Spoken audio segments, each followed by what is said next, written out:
Ser podcast. Estás escuchando el Abierto de Hoy por Hoy. Cada día analizamos las noticias más relevantes de la actualidad, las claves políticas, económicas y sociales, con las voces de los protagonistas y los distintos puntos de vista de nuestros tertulianos.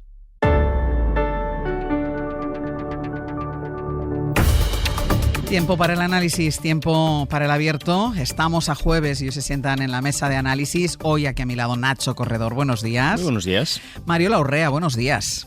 ¿Qué tal? Muy buenos días. Y hoy en Radio Barcelona, Víctor Lapuente, buenos días. Muy buenos días, encantado de estar aquí en Barcelona a las 8:30 de la mañana, como diría Mazón, pasadas las 7. Pasadas las 7, sí. Incluso pasadas las 4, que es la hora que me he levantado yo.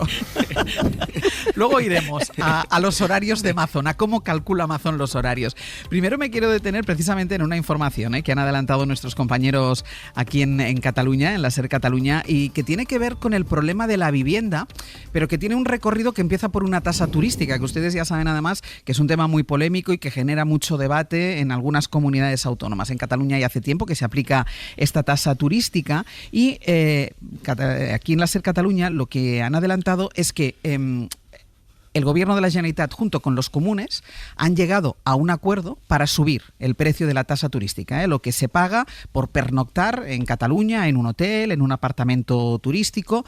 Bueno, pues han pactado subirla el doble y que en el caso de Barcelona pueda llegar a ser de 15 euros por cada noche. Radio Barcelona, Xavi Abelló, buen día.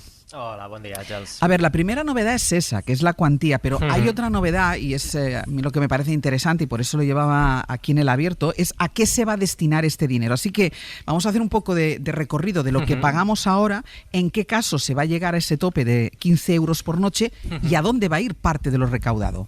Sí, mira, para intentar hacerlo didáctico, la tasa turística en la ciudad de Barcelona tiene dos partes, una que establece la Generalitat y otra que puede definir el Ayuntamiento. Entonces, la parte de la Generalitat es la que ahora se duplica automáticamente. Es diferente según el nivel de alojamiento, Ahora está entre 1 y 13,5 euros y esto pues se va a duplicar. Luego está el suplemento municipal, que era de 4 euros para todo el mundo, es lo máximo que tenían permitido y también se le permite al ayuntamiento duplicarlo si así lo deciden. Entonces, como esto va según la categoría del hotel, ¿quiénes pagan más? Pues los clientes, evidentemente, de los hoteles de lujo de 5 estrellas. Ahora mismo estaban pagando un total de 7,5 euros en Barcelona, 3,5 de la tasa catalana y 4 del recargo municipal. Con las nuevas tarifas, pues mínimo ya serán 11, duplicando solo la parte de la Generalitat, y si el alcalde Jaume Collboni quisiera y sus socios prioritarios quieren de momento, pues esto podría acabar duplicando su parte y llegar hasta esos 15 euros por noche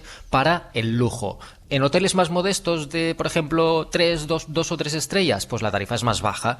Ahora se están pagando unos 5 euros por noche. De inmediato subirá a los 6 euros, pero podría llegar hasta los 10 euros si el ayuntamiento quiere. Y lo mismo pues con los apartamentos turísticos o los cruceros, que también pues tendrán subidas respectivas. Esto es lo que se refiere al Ayuntamiento de Barcelona y, como decías, hay la otra parte de este acuerdo, que es a qué se destina. Hasta ahora pues había como un pacto de que todo el dinero recaudado se iba a destinar de algún modo a compensar a los hoteleros, destinándolo a promoción turística. Entonces, esto hay una parte que seguirá siendo así, pero una cuarta parte de la recaudación que obtenga la Generalitat se tendrá que destinar sí o sí a políticas de vivienda. Estamos hablando de Barcelona, de capital, pero fuera de la capital, ¿de qué precios estamos hablando de la tasa? Claro, fuera de Barcelona las cifras no son tan elevadas, pero el cambio en la recaudación puede, para los ayuntamientos, puede llegar a ser aún más sustancial. ¿Por qué? Porque en este caso, fuera de Barcelona, hasta ahora solo se cobraba la parte de la Generalitat, que iba desde los 60 céntimos, la más barata, hasta los 3 euros. Estas cifras se duplican, pero además ahora sí que se permitirá a todos los municipios que quieran pues empezar a cobrar también un recargo, un suplemento de hasta 4 euros. Entonces, claro, pues el ayuntamiento que quiera acogerse a esta opción, y algunos ya lo habían estado pidiendo, como por ejemplo puede ser el Ayuntamiento de Girona, pues podrían estar multiplicando su tasa turística por 3, por 4 o hasta por 8 según el caso. Por ejemplo, decíamos Girona, un hotel de 3 estrellas en esta ciudad, hoy se paga 60 céntimos por cada noche. pues mínimo serán 1,20, pero si quieren aplicar el máximo de recargo municipal, pasar de los 60 céntimos hasta los 5,20 euros. Entonces, depende también, hay una parte que ya está decidida y los ayuntamientos también podrán decir qué límite quieren coger para hacer esta subida. Y una última cosa, Xavi, insistimos, es un acuerdo al que llega la Generalitat, el Govern de la Generalitat, con los comunes, lo habéis adelantado vosotros en Ser Cataluña esta mañana, Generalitat y comunes, que se va a presentar hoy mismo. Se presenta esta tarde, tras una reunión de la consejera de Economía, Alicia Romero, y la líder de los comunes, Jessica Albiach. Es un acuerdo que se llevaba negociando desde hace meses, cuando se empezaron a negociar los presupuestos de la Generalitat, que finalmente no habrá presupuestos, pero aún así se ha conseguido este acuerdo en materia fiscal y se sigue negociando para también otros posibles cambios fiscales relacionados también con la cuestión de la vivienda, con la compra de vivienda, que se podría pues sumar a los acuerdos que están habiendo ya, también como por ejemplo el que se ratificó este mismo miércoles en el Parlamento de aplicar un régimen sancionador para los que incumplen la ley de vivienda. Es una de las temáticas clave, digamos, de esta legislatura en Cataluña. Pues Xavi, muchísimas gracias. Gracias. No era ni su aplicación ni sus transistores ni nada, éramos nosotros con alguna dificultad en la última parte de las respuestas de Xavi Abelló, pero lo hemos entendido, creo que se ha entendido perfectamente este acuerdo entre el Govern de la Generalitat y los comunes para duplicar la tasa turística en Barcelona y fuera de Barcelona, para que los ayuntamientos puedan poner también su parte de recargo. Y la novedad, que yo decía que es lo que me parecía más interesante, esta es una tasa, ya saben, que genera muchísima polémica, no está implantada en la mayor parte de España, y cuando se plantea este tema genera muchísimo debate. Es una tasa que hasta ahora se dedicaba, como decía, íntegramente, como nos contaba Xavi, a la promoción turística, era algo que seguía beneficiando al sector, y en este aumento lo que se cuenta es que una cuarta parte de esta recaudación por la tasa turística vaya directamente al sector de la vivienda, que es uno de los mayores problemas que tienen ahora mismo, y debe decir las grandes ciudades, no, yo creo que ya tiene todo el país, sean grandes o sean pequeñas ciudades. ¿Qué te parece la iniciativa, Víctor?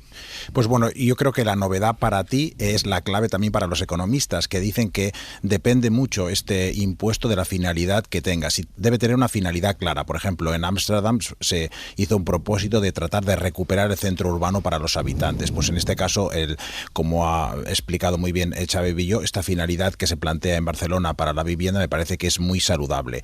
A ver, la implantación de esta tasa está en todas las grandes ciudades europeas: Ámsterdam, Lisboa, Barcelona, Praga, Budapest, etcétera. Tiene una lógica inapelable incluso para los economistas liberales que están, en contra de cualquier intervención del Estado, y se basa en el principio de que el que contamina paga. Es decir, si causamos tráfico con los coches, debemos pagar por esa contaminación. Pues el tráfico de personas no es diferente que el tráfico de coches, y el turismo es una actividad económica que tiene unos costes sobre otras actividades económicas en una ciudad, desde la recogida de basuras al número de agentes de policía que necesitas.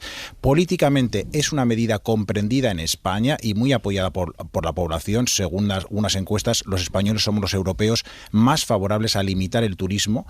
Eso sí, en algún otro estudio, como ejemplo en Canarias, éramos los que estábamos menos dispuestos de los países encuestados, que eran países todos europeos como Suiza, Países Bajos, etcétera, los que menos dispuestos estamos a pagar por una tasa, pero aún así solo un 20% de los españoles estarían en contra de una tasa turística, y la inmensa mayoría estarían a favor de una modesta tasa. Y la cuestión es esa: más allá de 3-4 euros, la mayor parte de la población no estaría dispuesta, no estaría tan dispuesta. Y aquí estamos hablando de una cuantía elevada, 15 euros.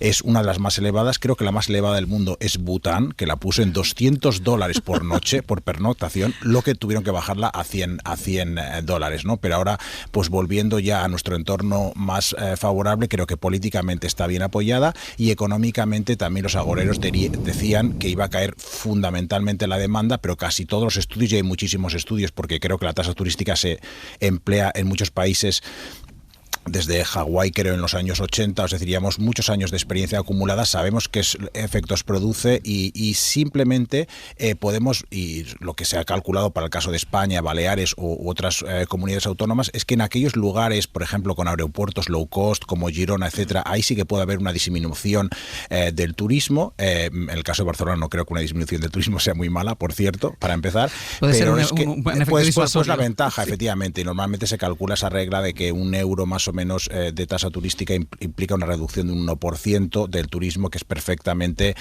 asumible y yo creo que en el caso de Barcelona, deseable. Mariola. Yo creo que hay algunos consensos en relación con el turismo y un poco las políticas turísticas que queremos implantar en España que vale la pena recordar para poder enjuiciar una medida de esta naturaleza, ¿no? La primera es que efectivamente el turismo es un sector económico muy importante, no hay más que ver el impacto que tiene en nuestro Producto Interior Bruto. Somos un país turístico, somos un país de servicios. El segundo elemento que yo creo que admite el consenso tiene que ver con una realidad que es que el turismo tiene un impacto medioambiental muy potente, pero además es que tiene un impacto en lo que es la vida ordinaria en la ciudad de la que hablamos, ¿no? En este caso Barcelona, pero podríamos citar cualquier otro ejemplo. Y tiene un impacto no solo de incomodidad para los transeúntes, sino también tiene un impacto en las políticas de vida que hacen posible la vida en esas ciudades, y una de ellas es la política de vivienda.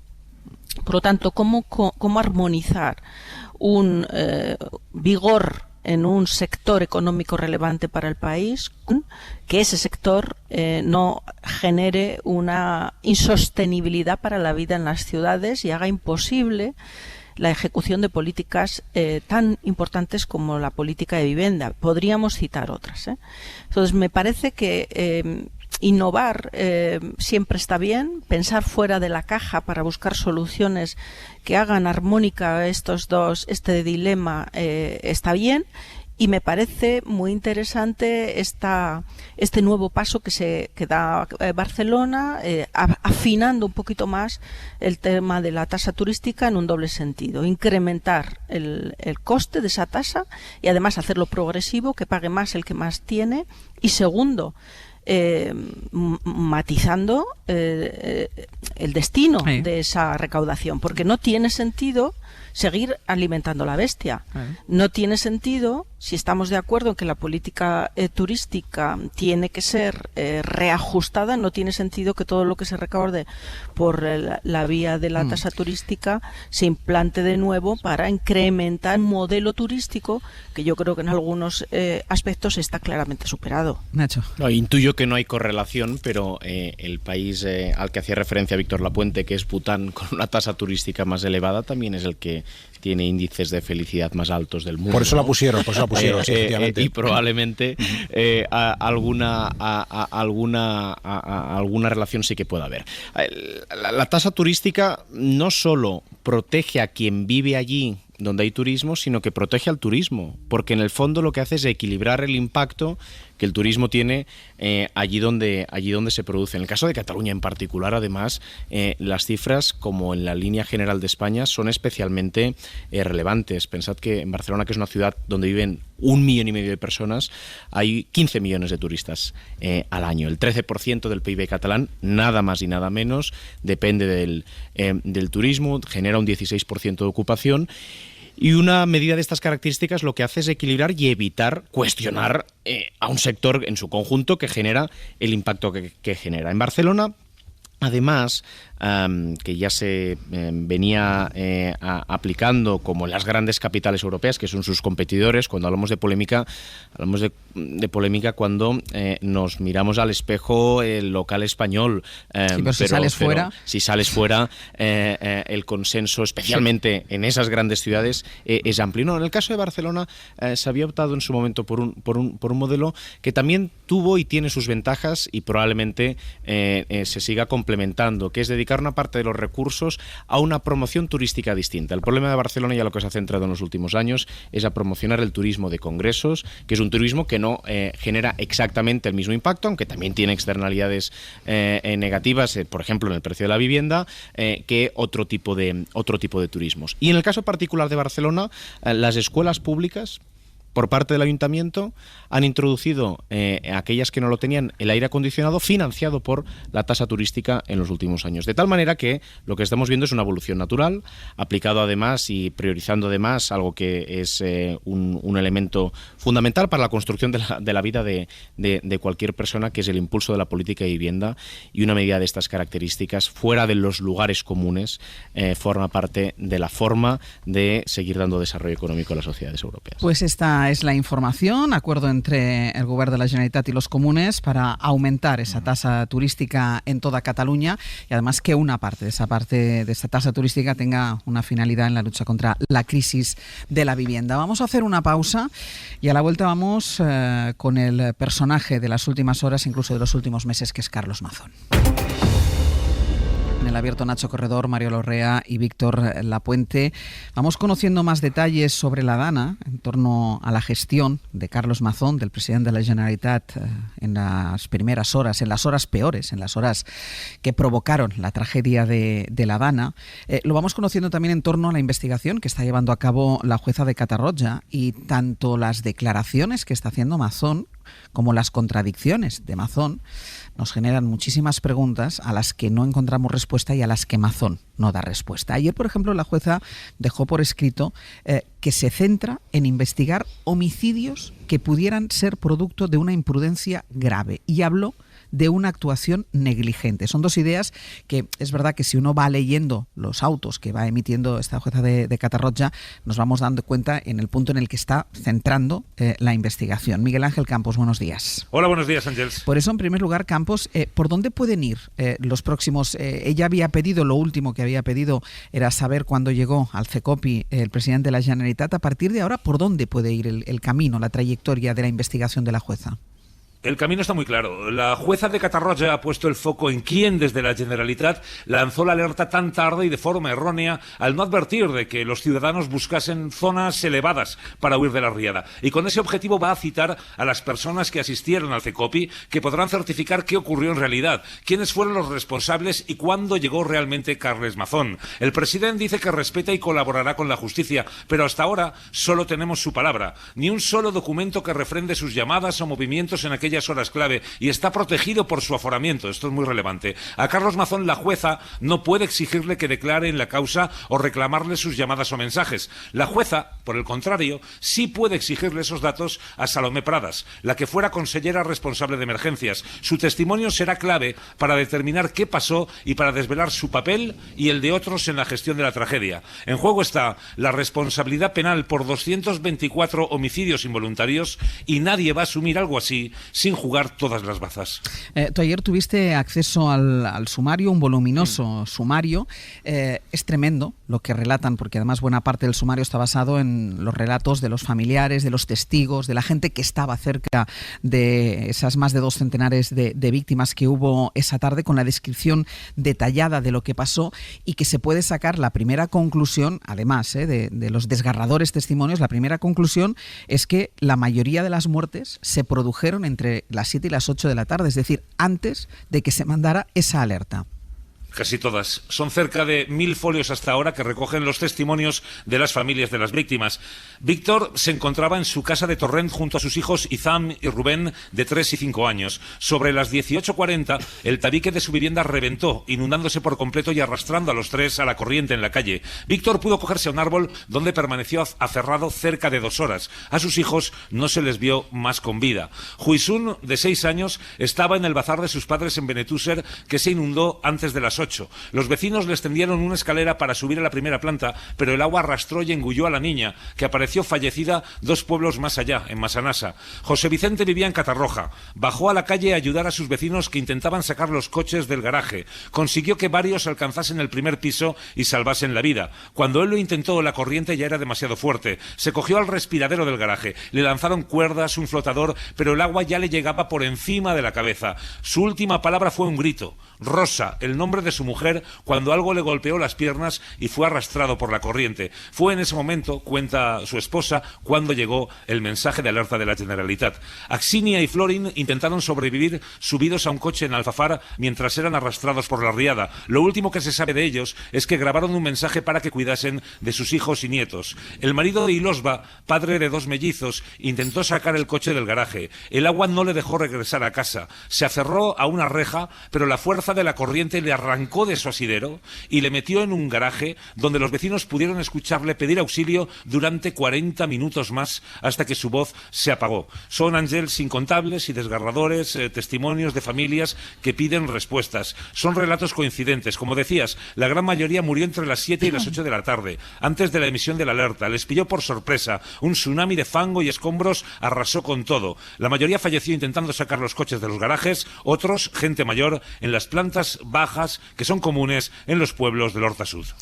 Campos, gracias. A ti, buenos días. Y mientras tanto, en estos 4 meses, las mentiras, las contradicciones, los silencios, todavía no sabemos exactamente qué hizo esa tarde el presidente de la Generalitat, y la última versión de lo que hizo en esas horas la tuvimos ayer, cuando por primera vez en una comparecencia, tenía un foro con empresarios, lo pudimos escuchar aquí en directo en el Hoy por Hoy, compareció ante los medios de comunicación y por primera vez dijo que él había llegado al CECOPI, que era lo que preguntaba la jueza, que otras autoridades había en el CECOPI cuando se mandó esa alarma tarde y mal, como decía Campos.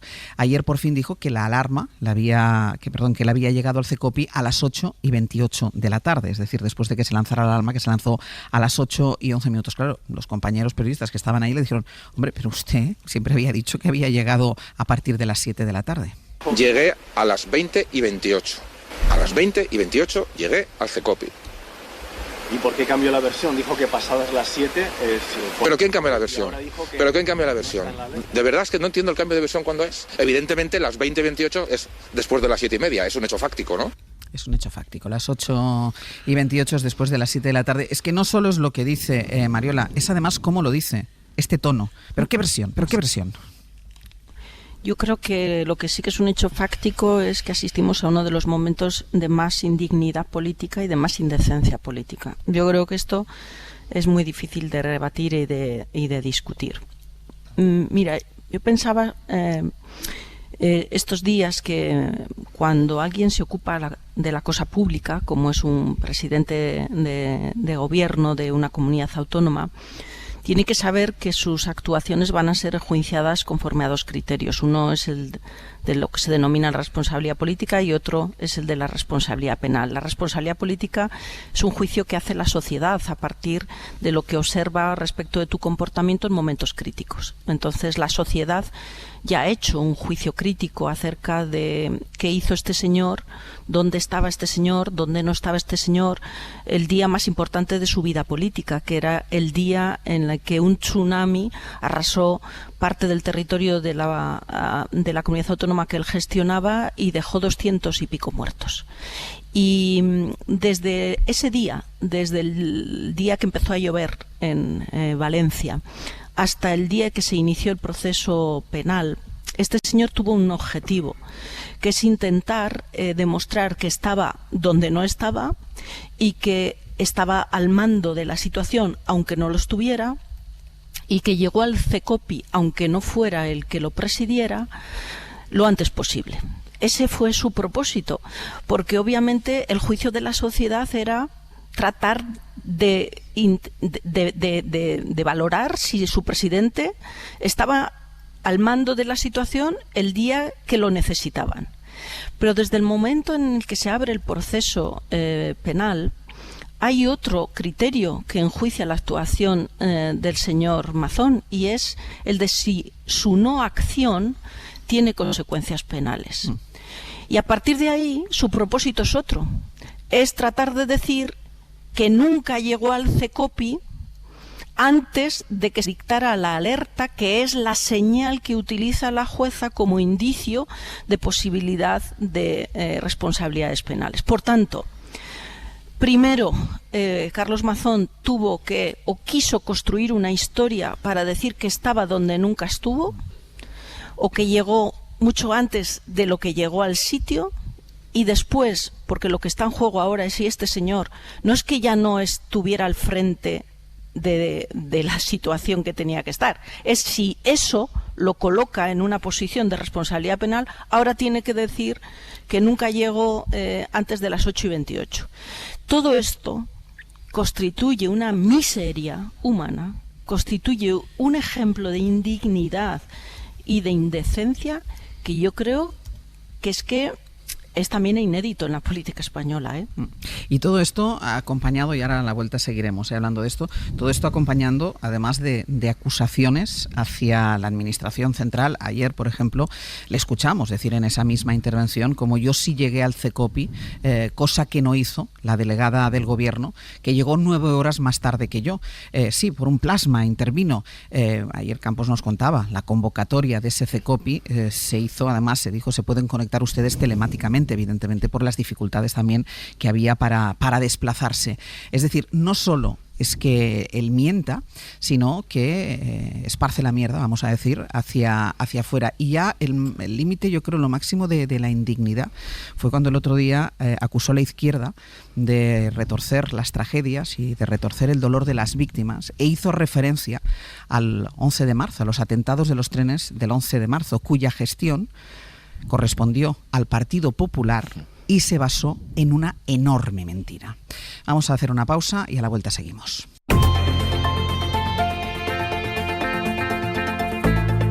El Abierto. Ser Podcast.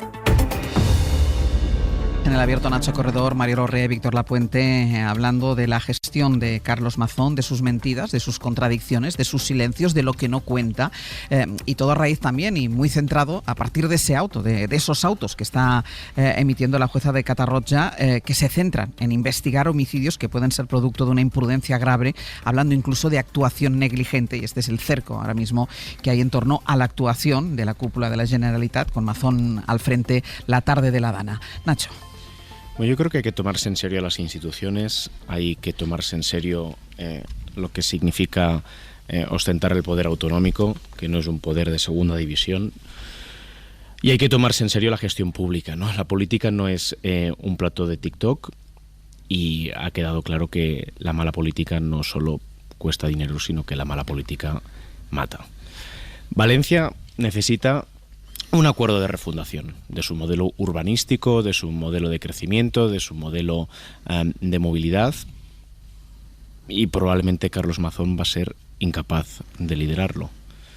Va a ser prácticamente imposible. 4 meses después, sigue sobrepasado, no tiene la confianza de la sociedad a la que representa, no tiene credibilidad y no tiene energía. Desconozco si tiene las ganas. Y uno puede incluso entender, cuando hace un ejercicio retrospectivo, que te equivocaste el día más inoportuno de tu vida en las decisiones que tomaste. Lo que no se puede entender es que 4 meses después sigas insistiendo en una realidad que no existió, la niegues, o incluso, si se entiende, lo que es insultante. Yo ayer os escuchaba en la tertulia, que estuvo en directo las declaraciones del presidente de la Generalitat. Y cuando uno piensa en las víctimas y las familias de las víctimas que pudieran estar escuchando esas declaraciones, lo normal es que no, lo atípico es que no esté ardiendo en la Comunidad Valenciana. ¿Qué es lo grave de todo esto, más allá de la no asunción de responsabilidades? Que por el camino pierde credibilidad el conjunto del sistema, pierde credibilidad el conjunto de las instituciones, pierde credibilidad el único instrumento que nos puede permitir que no vuelva a ocurrir lo mismo en el futuro. Y creo que es un error estratégico por parte de sus colegas de partido no señalarle un camino de salida. Porque probablemente en la lógica polarizante del debate público español hay incluso quien interpreta que, claro, que Mazón asuma responsabilidades es darle la cabeza de alguien en bandeja a Pedro Sánchez. No. ¿Alguien cree que dentro de 2 años, con esta línea y con 200 personas muertas por el camino, se puede renovar la confianza en quien ha defendido a quien ha liderado esta gestión, yo creo que es un tiro al pie desde la lógica estratégica. En el medio, en el corto, en el medio y en el largo plazo. Y más en una comunidad que es estratégica por la importancia que tiene demográficamente y económicamente para el conjunto de España. No se entiende, y si se entiende, lo que dice Mazón es insultante. Víctor. Bueno, yo creo que los hechos fácticos, como dijo ayer Mazón, una expresión que por cierto es una anomalía lingüística, sí, porque es como decir silencio silencioso o azul azulado, ¿no? Pues los hechos fácticos es que del sumario es que se avisó a la población tarde y mal. Y el sumario que conocimos ayer, pues la verdad es que es descorazonador, es un relato de los horrores que desgarra, que abruma, que te invaden todo tipo de emociones y entremezclan todo tipo de sentimientos. Por un lado, una compasión tremenda hacia las víctimas y de rabia también hacia la reacción de los políticos valencianos. Por cierto, todas estas señoras y señores afectados por la tragedia, que fueron arrollados por la riada en los garajes y en la calle, se acuerdan exactamente de la hora de la tragedia, ¿no? 6:45, 6:30, etcétera, y en cambio Mazón todavía no ha aclarado, o va cambiando a qué hora llegó al CECOPI. Yo creo que hay tres problemas manifiestos con Mazón que se van incrementando con el tiempo. El primero es la incompetencia en la gestión de la Dana, pero también la post-Dana, poca ejemplaridad ética, y utilizo ese término bastante diluido y no muy fuerte, porque tiene una relación como mínimo extraña con la verdad en la fatídica tarde, y ahora resulta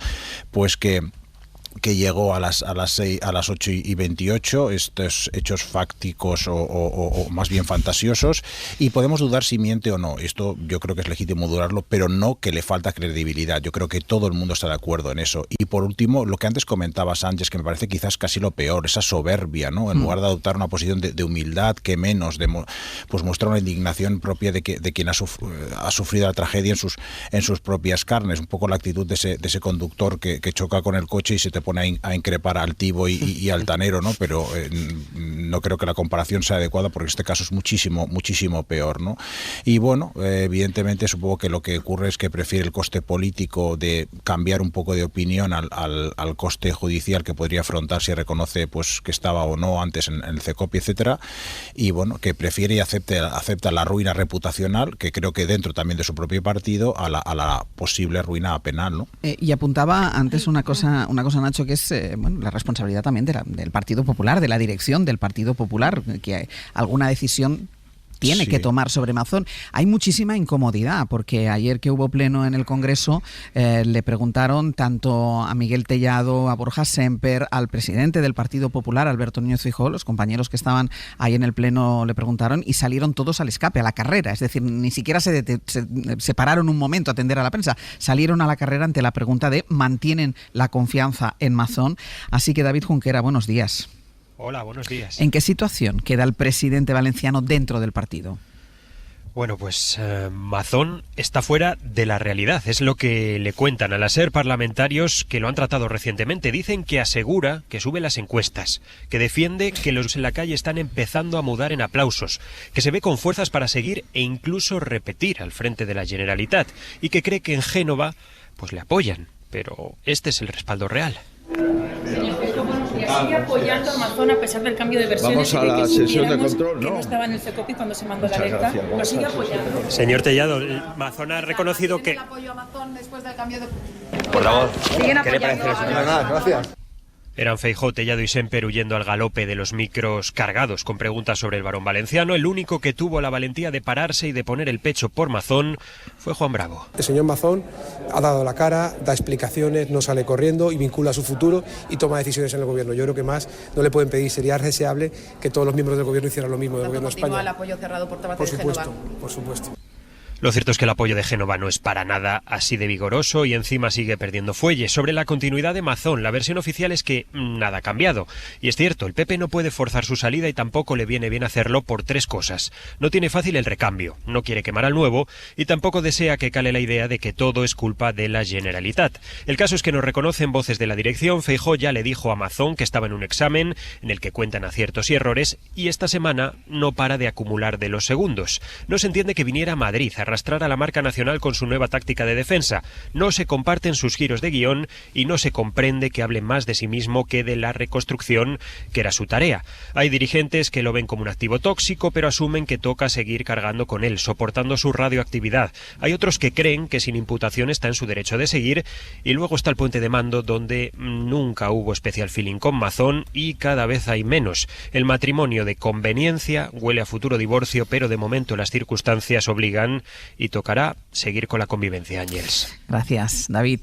Hasta luego, gracias. Entonces, claro, miramos a Mazón, evidentemente, pero miramos también a Alberto Núñez Feijóo. Sí, el Partido Popular ha sido conservador, muy de acorde con la filosofía del PP y de su líder actual, Feijóo, pero sobre todo por las encuestas que le daban hasta hace unas pocas semanas ganar incluso un escaño más, pasar de 13 a 14 en la Comunidad Valenciana. Entonces, pues ante esta situación mejor no mover nada, pero yo creo que está resquebrajando el apoyo tanto dentro del Partido Popular como en la órbita mediática de la derecha. Las voces contra Mazón empiezan a ser cada vez más estridentes y hay que aplaudirlas, como creo que siempre hay que aplaudir a los medios de comunicación que critican abiertamente a un político, digamos, de su bando, ¿no? Y es que el termómetro para saber si... llevamos mucho tiempo diciendo que está amortizado Mazón, pero realmente el termómetro para saber si está abrasado un político no es la opinión pública ni la opinión publicada, sino es el termómetro de tu partido, ¿no? Y esto empieza a ser la temperatura demasiado elevada para Mazón. Mariola. Hay un elemento que a mí me parece importante. Cuando analizamos todas estas cosas, todo esto, ¿no? Relacionado con Mazón, hablamos de qué le interesa al Partido Popular, por qué hace esto y no lo otro, y a veces yo creo que suena como, no sé, como un análisis también un poco alejado de del fondo de la cuestión. El fondo de la cuestión es que un señor que estaba al frente de la gestión de una comunidad autónoma el día que murieron 220 y tantas personas en su comunidad autónoma, todavía sigue de una manera desquiciada intentando dar una versión y la contraria en función de solo y exclusivamente salvar su pellejo en términos políticos o ahora en términos penales. Yo creo que hay que volver un poco a ese elemento básico, que es: no podemos aceptar que esté al frente de algo tan relevante como es la gestión de una comunidad autónoma. Decía Nacho, eso no es una política menor, eso es una responsabilidad mayor. Un incompetente y además un desalmado, porque es desalmado quien, teniendo todo lo que tiene encima, todavía tiene esa soberbia, decías tú, Ángels, para demostrar que no estaba nunca donde tenía que estar, que es el mayor incompetente que ha podido elegir los valencianos para dirigirles, para tenerlo al frente de una de las mayores catástrofes, que lo que decide, lo que hablamos a veces, no es una catástrofe natural y tenemos que aceptar los resultados. No, perdona, esto no es solo una catástrofe natural, era una catástrofe natural, pero el decidir cuándo se lanza la alarma hace que se mueran 225 o 0. Es que lo dice la juez. Entonces no es una cuestión de qué le interesa al Partido Popular o qué no le interesa, qué le interesa a él o qué no le interesa. Eso debería ser irrelevante. La cuestión es, este señor nunca tuvo que seguir como presidente de la comunidad autónoma desde el mismo día que pasó lo que pasó. Y si hay algún elemento que yo creo que también hemos, en alguna ocasión hemos comentado en esta mesa de debate, es, yo nunca entendí que el gobierno central dijera que no era el momento de pedir responsabilidades de Carlos Mazón. Sí era el momento de pedir responsabilidades de Carlos Mazón. Alguien que el único día que tiene que estar al mando de la situación no se sabe dónde está. Claro que es, al día siguiente ese señor se va, porque ese señor no puede estar al mando de la reconstrucción. Y a mí me gustaría escuchar también a Núñez Feijóo, pero también me gustaría escuchar a su vicepresidente. Ese señor que vino aquí a reconstruir Valencia y que está al frente de semejante incompetente. Mira, sobre lo de las versiones, que tú decías ahora, María, nadie sabe dónde está. Bueno, le ha dado tantas versiones, pero sigue habiendo un agujero negro enorme, porque sí se ha hablado de la comida en el Ventorro confirmada no por ella directamente, pero sí por una fuente que ella autorizó, la periodista con la que se reunió Mazón, autorizó hablar de esa comida, sí existió esa comida, eso lo ha confirmado también Mazón, era una comida de trabajo, le estaba ofreciendo un puesto en la televisión pública valenciana, pero la persona que comía con Mazón, esta periodista, Maribel Vilaplana, a través de una fuente dijo, yo le dejé a las 6:15 de la tarde. Claro, a partir de esa hora sigue habiendo un agujero enorme que ahora, en las últimas versiones que ha dado Mazón, ha dicho, estaba en el Palau de la Generalitat, pero como si fuera obvio, ¿cómo no habéis caído? Que yo, que soy el presidente de la Generalitat, estoy sentado en mi despacho cuando no estoy haciendo otra cosa. Entonces, pero esto lo ha dicho hace 2 días, porque sigue habiendo ese agujero de dónde estaba Mazón. Y es algo que él no ha explicado y sobre lo que habla hoy el diario Levante. Un enfoque interesante que publica Levante, sí, porque esta nueva versión amplía casi 3 horas ese vacío. ¿Qué hacía Mazón? Se preguntan en esta información, en lo peor de la emergencia, desde las 17:37, la primera llamada de su registro, el que él contó, hasta que entra, según su nueva versión, a las 20:28 en el CECOPI. Como dices, el entorno de Maribel Vilaplana dice que la comida acabó a eso de las 6:15. La siguiente llamada de la secuencia es vía WhatsApp con el presidente de la Diputación de Valencia, Mompó, que, por cierto, estaba en el CECOPI, pese a que tampoco forma parte del mismo, que es uno de los argumentos que utiliza Carlos Mazón. Luego tiene otras llamadas, pero la última llamada con Salomé Pradas, que es quien estaba en el CECOPI, es a las 6:30 de la tarde. Es la última vez que el presidente entabla conversación con alguien que está en el CECOPI hasta las 19:43. Hay un dato que cruza aquí Levante. Por tanto, desde las 18:30 hasta las 19:43 no habla con nadie que esté en el CECOPI. A las 18:43, por tanto, en ese tramo, informa a la Confederación del Júcar que el caudal en la Rambla del Pollo se ha disparado hasta los más de 1.600 metros cúbicos por segundo.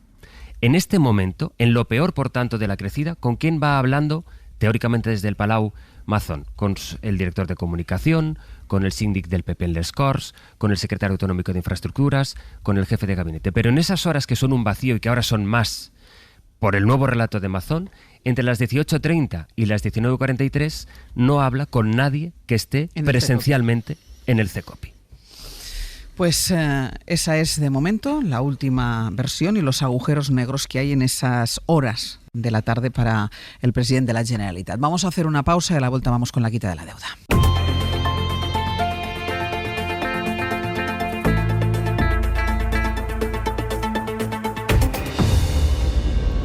En el abierto, Nacho Corredor, Mariola Orrea y Víctor Lapuente. Voy a cerrar ya, pero es que quiero apuntar una última cosa que se me ha olvidado antes de irnos a publicidad con el tema de Carlos Mazón, porque una de las cosas que ha salido aquí en la tertulia era que es que hacer política es una cosa seria, que uno no se presenta presidente de la Generalitat para eventos, es decir, para ser el representante de la comunidad autónoma en eventos. Y eso es lo que hasta antes de La Habana hacía muy bien Carlos Mazón, porque si uno revisa sus redes sociales es publicidad de la horchata, de la paella, de las fiestas, pero aun y todo con el momento que está atravesando Valencia, el momento que está atravesando el propio Carlos Mazón, ayer en medio de todo esto todavía tuvo tiempo Mazón para un tuit festivo, Sastre. Dice, hoy es el último día para participar en el sorteo de entradas para ver la mascleta desde el Palau de Comunicacions de la plaza del Ayuntamiento. Mañana ya es el sorteo.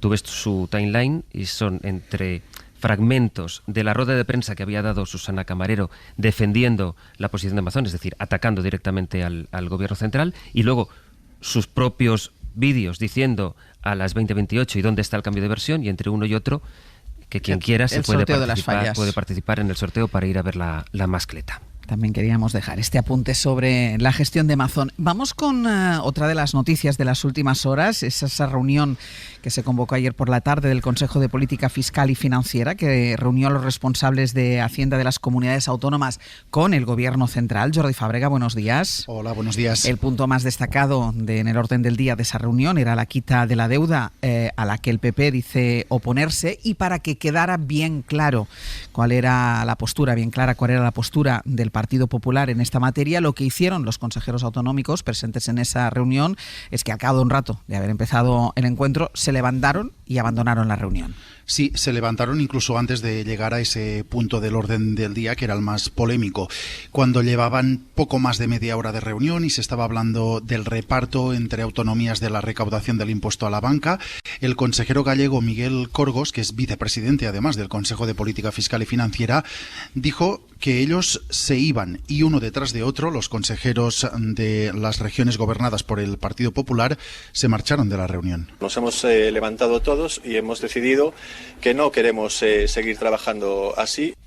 Esto era un gesto que tenían previsto, que tenía el beneplácito de Génova, nos dijeron los consejeros después. Les habíamos escuchado antes de entrar a la reunión quejándose de que iban a un teatrillo, que no se las tenía en cuenta, avisando de que no iban a ser cómplices de más cesiones del gobierno a los independentistas e insistiendo en que lo que quieren es que el gobierno les plantee una reforma completa del modelo de financiación de las autonomías y no que se les presente una condonación de parte de la deuda. Y lo que necesitamos no es un modelo de condonación, lo que necesitamos es un nuevo sistema de financiación autonómica. Esto decía la consejera madrileña.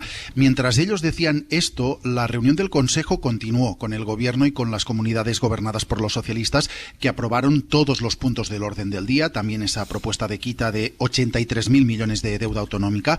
Al acabar el encuentro, la vicepresidenta María Jesús Montero lamentaba lo que calificaba de pataleta y deslealtad del Partido Popular y auguraba que, pese a su número de ayer, al final estas comunidades, dice, acabarán aceptando la condonación de la deuda. Podríamos aquí apostar lo que ustedes quisieran a que las comunidades del Partido Popular van a suscribir el convenio.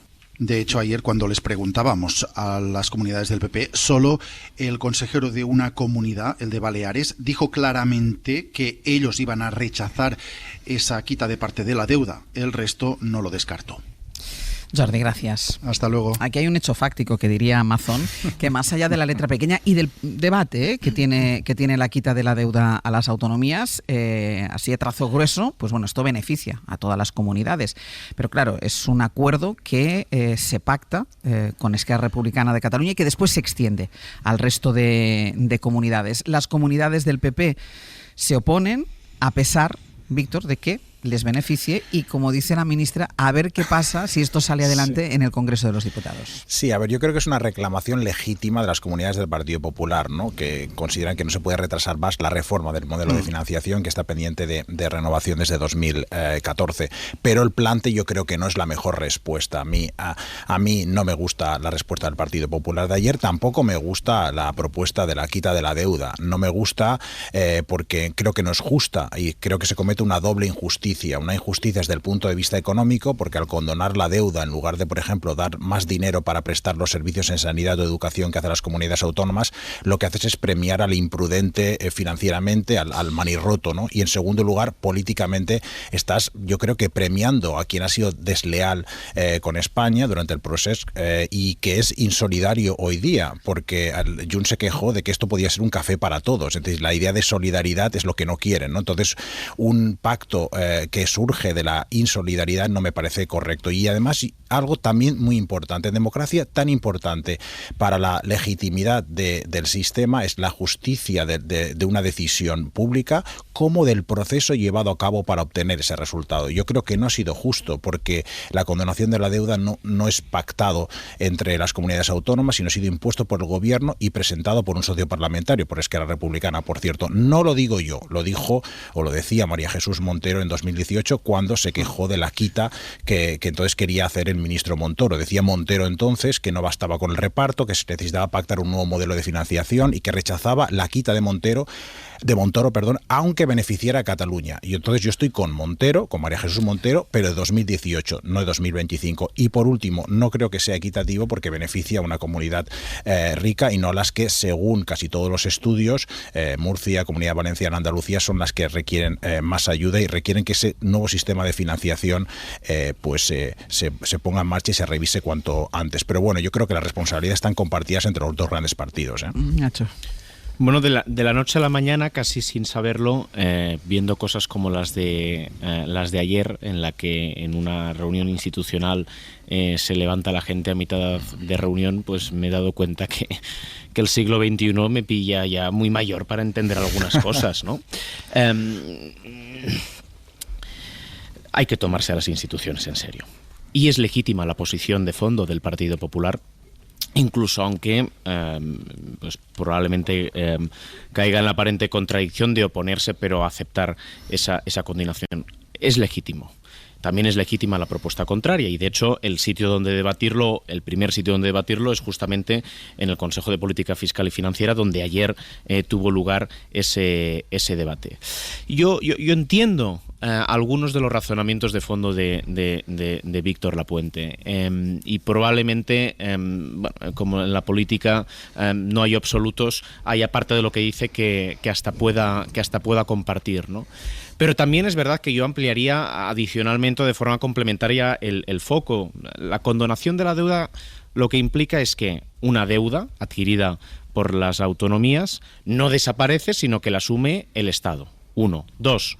Que gran parte de esa deuda es consecuencia, una parte muy importante de esa deuda, es consecuencia de un momento histórico muy particular, que tiene que ver con la crisis económica, donde se impuso un dogma, donde lo importante era la austeridad, donde se produjo una serie de circunstancias donde las comunidades autónomas tuvieron grandísimas dificultades para poderse financiar en los mercados, donde se creó un fondo por parte del Estado en unas condiciones muy concretas que permitió, en un contexto donde se estaban recortando prestaciones de servicios públicos, que para poder mantener determinados elementos del estado de bienestar se adquiriera esa nueva deuda. Y la realidad es que no se condona solo la deuda a una comunidad autónoma, eso en palabras de Mazón, parafraseado por Víctor Lapuente, son hechos fácticos.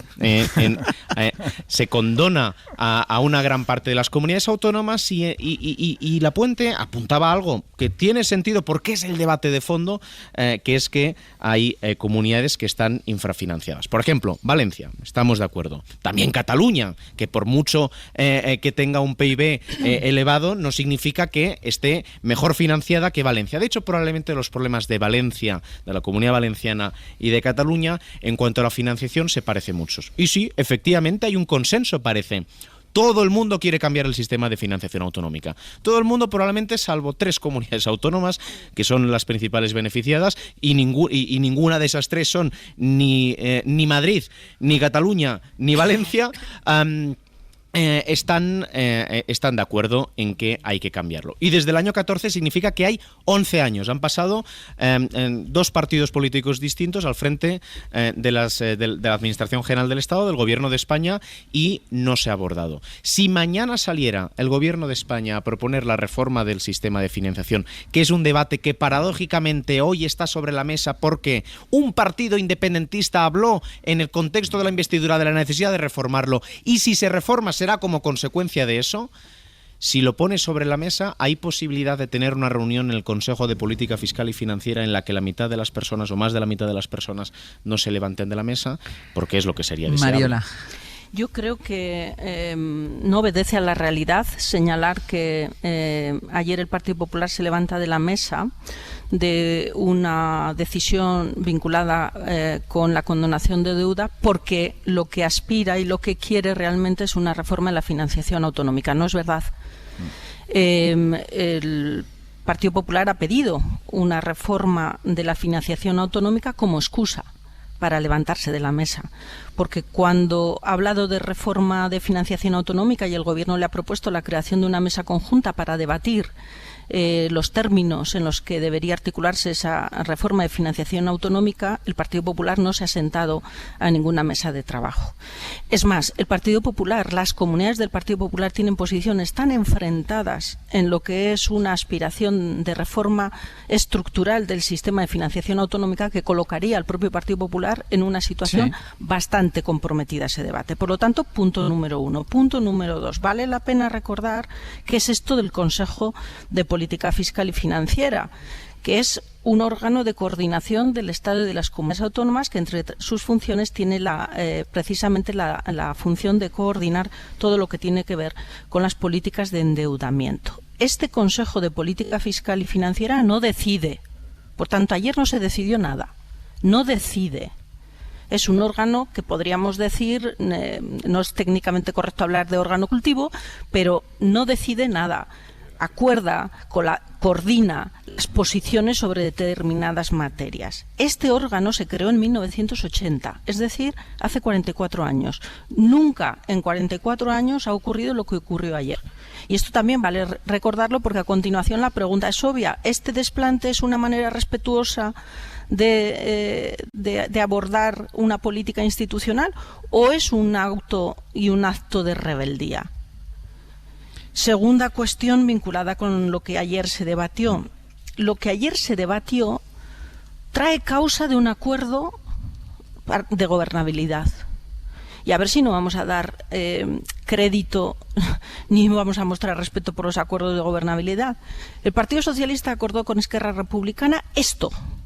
Por lo tanto, el Partido Socialista tiene que cumplir con su socio de legislatura y presenta esta propuesta, que la hace extensiva al resto de comunidades autónomas. Por cierto, la comunidad autónoma más favorecida por esta decisión no es Cataluña, es Andalucía. Y también es Murcia, una de las comunidades autónomas que obviamente tiene una situación de financiación más paupérrima. También Valencia. Entonces, la cuestión es, uno, es difícil en términos políticos plantear un reparo al Partido Socialista porque cumpla los acuerdos de legislatura, que por cierto son públicos. Por tanto, que nadie se llame al espanto ni nadie se haga el sorprendido, porque esto está publicado en el acuerdo de legislatura. Segundo, este acuerdo no se queda en Cataluña, se extiende al resto de comunidades. Tercer elemento. Esto debe pasar y debe convertirse en una ley orgánica en el Congreso de los Diputados. Todas las fuerzas políticas podrán hacer las enmiendas que consideren pertinente, podrán aportar su opinión. ¿Qué va a hacer el Partido Popular en el Congreso de los Diputados? ¿Va a mantener la misma posición? Probablemente sí, bajo la confianza de que le hagan el trabajo sucio el resto de grupos parlamentarios. Que salga adelante. Y en último momento, esto solo se hará efectivo, la condonación de esta deuda solo se hará efectivo cuando, aprobada esa ley orgánica, se materialice bilateralmente con cada comunidad autónoma mediante un convenio. Ahí es el momento de preguntar al Partido Popular, no al Partido Popular, a cada uno de los consejeros y consejeras autonómicas qué van a hacer. ¿Van a decir pase de mí este cáliz? ¿Van a decir no quiero la condonación de deuda o sí lo van a querer? Porque si, como ayer apuntaba la ministra de Hacienda, ella se apuesta lo que tiene a que sí van a aceptar este convenio, entonces, ¿a qué viene todo este espectáculo?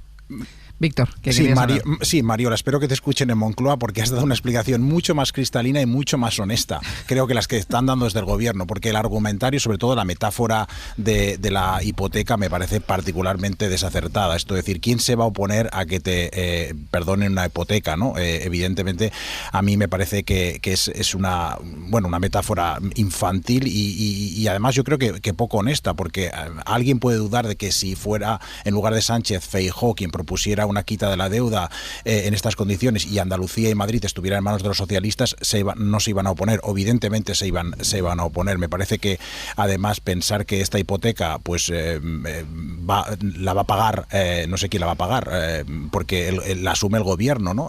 Y la asume el Estado. Entonces la vamos a tener que pagar entre todos. Me parece, además me parece poco razonable en un contexto internacional tan turbulento pensar que la deuda de las comunidades autónomas, que representa pues no sé si el 4% o el 5% del PIB, que es lo que nos piden que más rute, no solo Trump, que aumentemos el gasto en defensa, me parece realmente particularmente desacertado. Y creo que sería mejor decir la verdad, como dices tú, Mariola, que esto forma parte del pacto con los independentistas, que a cambio de eso hemos logrado la pacificación en Cataluña, que el gobierno progresista ha logrado X y Z, el ingreso mínimo vital, cualquier cosa, o que esto forma parte del proceso para la reforma de la financiación autonómica, porque obviamente las comunidades autónomas no pueden vivir con el ahogo económico en el que están sufriendo desde los últimos 10 años, y que esto se tiene que acabar y que puede ser un borrón y cuenta nueva, pero ese tipo de explicaciones están ausentes porque han ido por el camino fácil, y yo de nuevo les pido a los creadores de argumentarios de Moncloa que se lo piensen un poco más, porque creo que ya no cuela para la mayoría de la población. Mariola, espera, que tengo que respirar, que pedía la palabra Nacho, y luego voy contigo.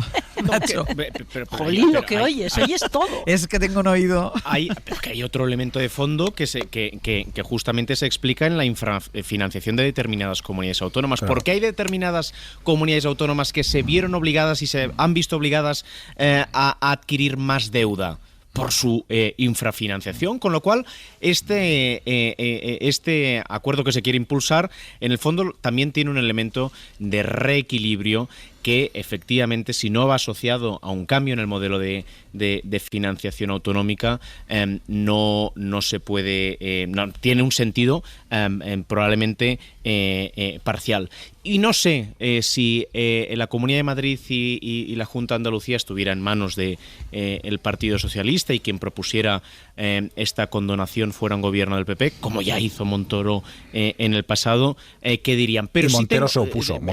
Sin duda, en el pasado lo hicieron, en el futuro no sé lo que harían, pero sí que tengo la intuición de que no formaría parte de la ecuación levantarse de una mesa en la que se está deliberando sobre cómo articular una propuesta de política pública. Porque, de hecho, el único elemento, hablaba Mariola de esos 40 años de perspectiva que nos ponían, la única vez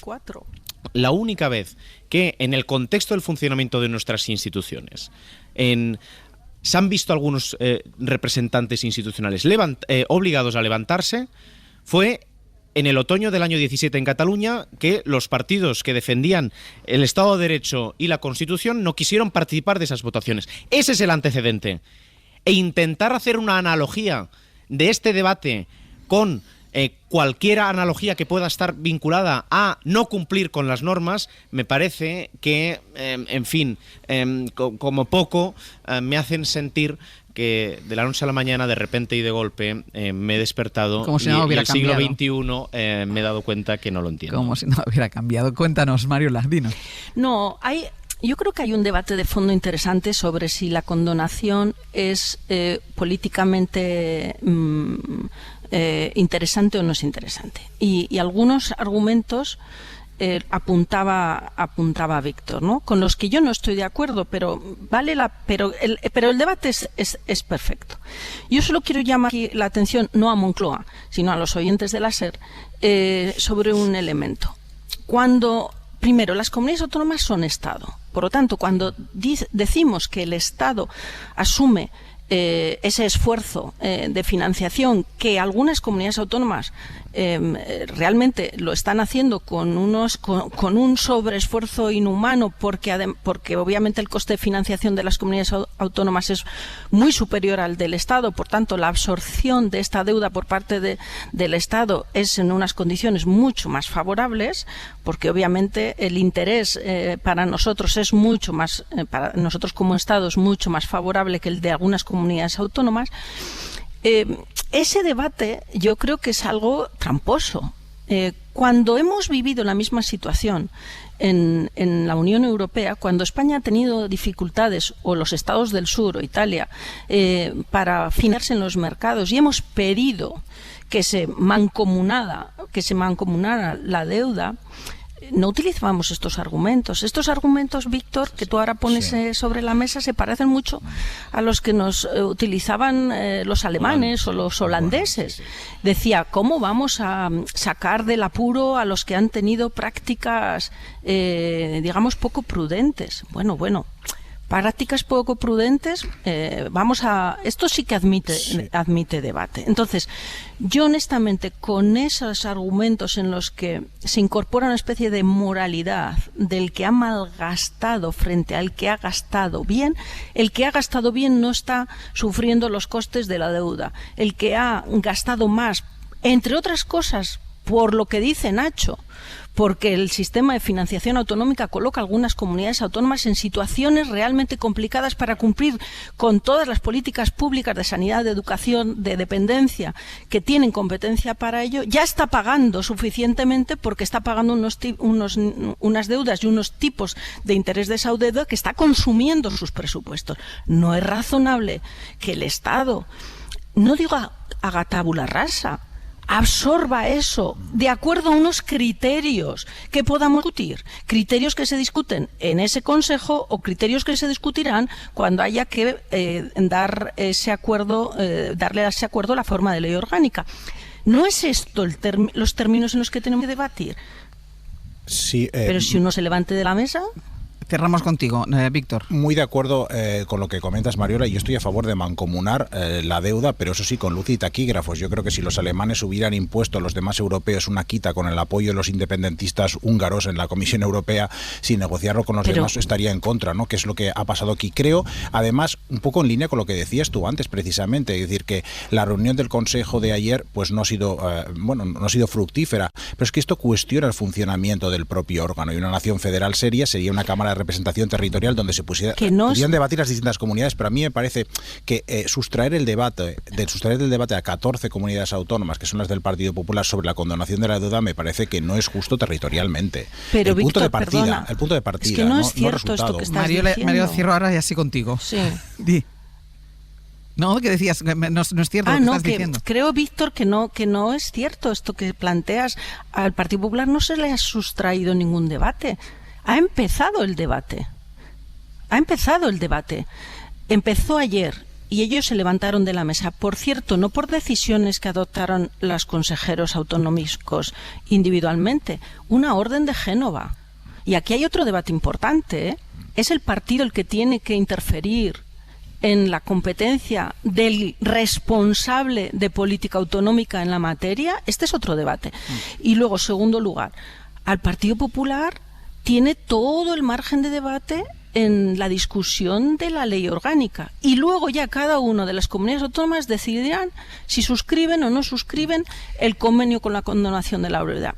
Por lo tanto, yo creo que no podemos decir que se le ha impedido el debate. Dejadme que lo deje aquí de momento, porque seguiremos hablando de esta cuestión, porque hay dos cosas que quiero comentar todavía antes de terminar el abierto. La primera es que ha vuelto a aparecer Carlos Mazón en Valencia en un acto que tenía en el Palau de les Arts. Evidentemente los periodistas le han abordado a la entrada de este acto y ha vuelto a dar explicaciones, bueno, las mismas explicaciones.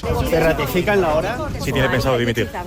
No, yo creo que... Vamos a ver, la pregunta de quién tiene que dimitir se la tendrá que hacer usted a los que no avisaron de la crecida mortal del Barranco del Pollo, o a los que están mintiendo permanentemente sobre mi paradero, como hemos quedado acreditado. Pero usted dijo que llegaba sobre las 7 de la tarde, pero llegó a las 8:28. Eso no son sobre las 7 de la tarde, señor Mazón. Di ayer explicaciones y ayer... Oiga, perdóneme, es que... Por favor, es que no puedo ni empezar. Discúlpenme. ¿Cuánto tardó? Estoy intentando notar. De verdad, muchas gracias. ¿Es una estrategia judicial?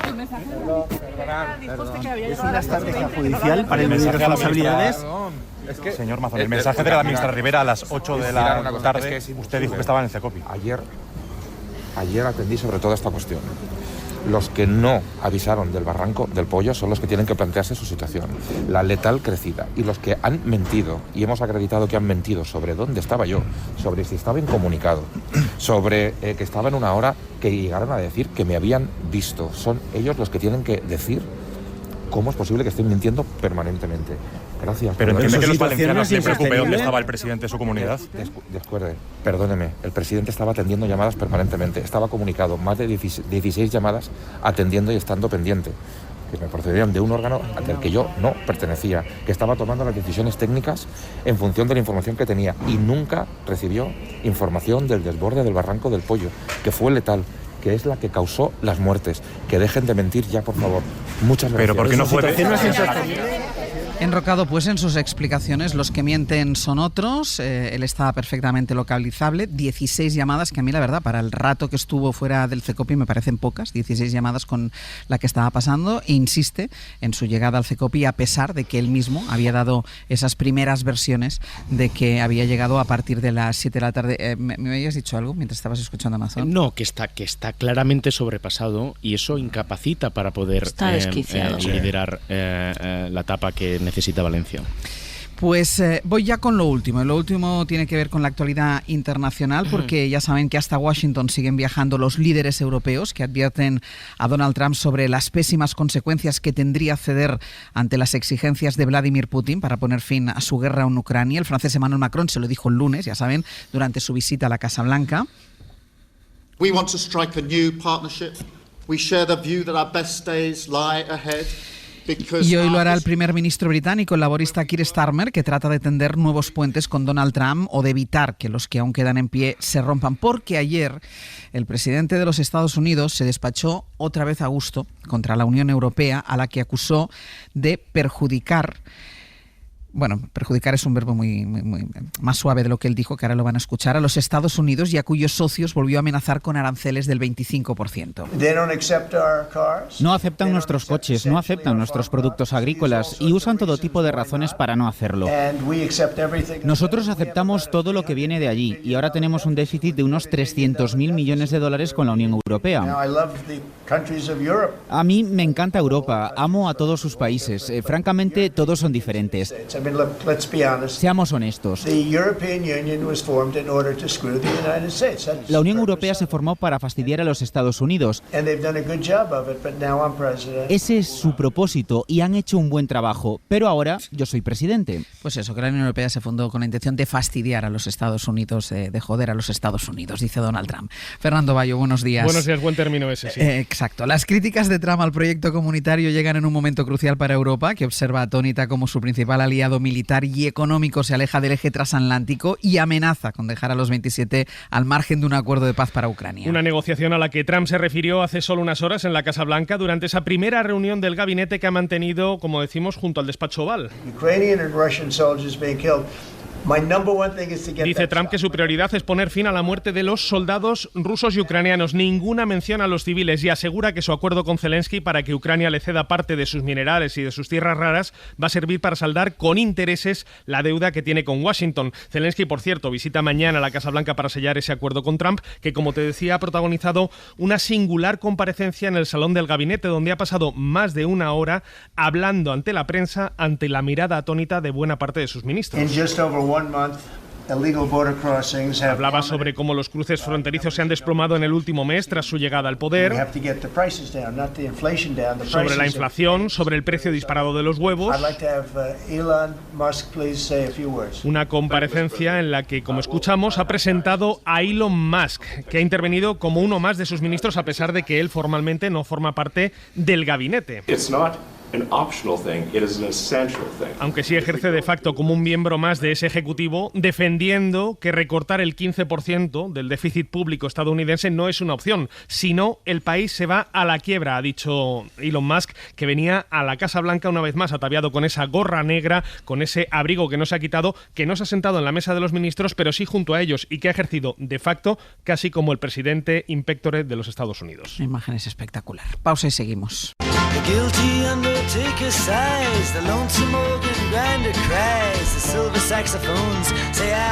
Vamos terminando ya el abierto. Están aquí Sergio Castro y Ana Usle. Buenos días. Hola, ¿qué tal? ¿Qué tal? Con los temas que vamos a llevar a partir de ahora, que son muchos y muy variados. Sí, y en unos minutos comparecen nuestros ministros de Ciencia y Tecnología, Uno García Cantero, para hablar de, por ejemplo, la crisis en Tesla o cómo un hackeo hace que Trump y racista sean la misma palabra, según en qué dispositivo lo escribas. Y luego el otro ministro, el ministro Domínguez, tiene muchas noticias médicas, hablará de los tratamientos CAR, que son muy prometedores, o de una enfermedad ultra rara española que nos va a explicar. Muy bien. A partir de las 10:30 vamos a vivir por primera y última vez la emoción de hacernos amigos por primera vez de la actriz catalana. De ella, es decir, porque eso lo vivimos cada 15 días. Sí, pero solamente hoy de ella, de Marina Salas, la estupenda actriz de series como El Pacto, El Barco, por ejemplo, ahora es Yo Adicto. Muy bien. Y luego, en clase de lengua, toca el látigo, así que toca repasar todos los errores lingüísticos cometidos sobre la actualidad de este mes de febrero que está a punto de abandonarnos. Y suena de fondo Bob Dylan porque, hemos tenido en nuestra pequeña batallita para elegir canción de Bob Dylan.